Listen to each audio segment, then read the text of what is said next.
SSK emeklilerinin şu anda almış olduğu zam %35, kamu emeklilerinin almış olduğu oran 49,5. Bunlar tabii yeter mi? Yetmez. Ama ilave bir SSK emeklileri, Bağkur emeklilerine ilave bir zam yapılacağı, ek ödeme yapılacağını tahmin ediyoruz. Bununla ilgili çok talepler hükümete iletiliyor. STK'lar ve sendikalar üzerinden. Mevcut hükümetimizin de bunları anlayışla karşılayacağını tahmin ediyoruz. Beklentimiz o yönde, en azından kamu emeklileriyle SSK ve Bağkur emeklilerinin maaş oranlarının %50 civarında olmasını bekliyoruz. Yeter mi? Yetmez. Bugün sokağın enflasyonuna baktığımız zaman açıklandığı gibi %64-65'in değil de daha üstünde olduğunu görüyoruz. İşte bugün 5 kişilik bir aileden bahsedersek, 5 kişilik bir ailenin masraflarını düşündüğümüz zaman elektriğini, suyunu, işte doğalgazını bir kenara bırakalım, ev kirasını bir kenara bırakalım. Hayatını idame ettirebilmesi için bir insanın en aşağı şu anda 20 bin lira, 25 bin lira civarında emekli maaş alması lazım. Bugün işte çay simit hesabı yapalım diye simit ve çayı gündeme getirdim. Simit bugün 12 lira. En kötü yerde çay 5 lira, 10 lira. Yani 5 lira çay artık yok. Kafelerde 20-25 lira. Yani 5 kişilik bir ailenin birer tane simit yediğini sabah öğle akşam düşünürsek 12 çarpı 5 60 TL. 10 liradan çay desek 110 TL. 110 çarpı 3 33.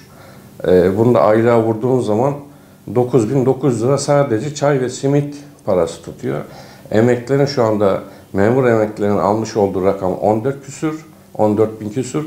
SSK ve Bağkur emeklilerin almış olduğu yeni zamla beraber aldıkları para 10.500 TL.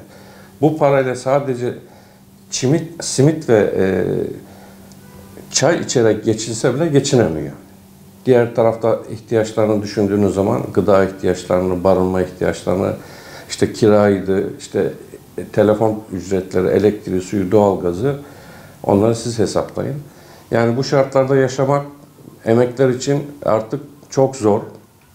Hükümetimizden beklentimiz, talebimiz bu zamlara ilave ek zamlar verilmesi emeklilere. Çünkü memurlara seyyanen 8.000 TL zam verildi. Bu seyyanen zammın aynısını emeklilere verilmesini biz talep ediyoruz. Belki bir derece can suyu olabilir.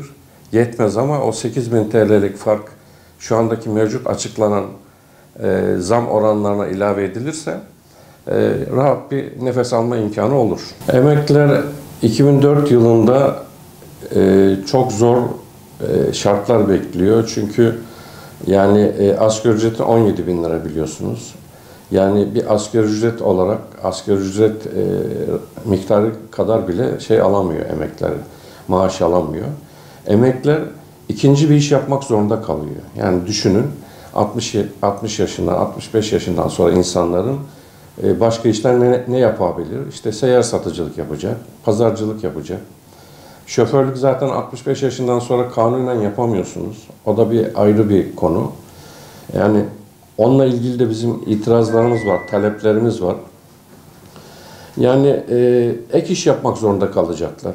Ek iş yapmak zorunda kalacaklar. Çocuklarından yardım almak zorunda kalacaklar. Yani kısacası hayatını idame ettirebilmesi için birilerine muhtaç yaşamak zorunda kalacak. Halbuki emekliler bunu hak etmiyor. Yani ülke bugünlere geldiyse bu emekliler sayesinde geldi. Bizim bir beklentimiz, bir ticari bir beklentimiz yok. Sadece rahat bir şekilde kalan ömrümüzü idame ettirmek.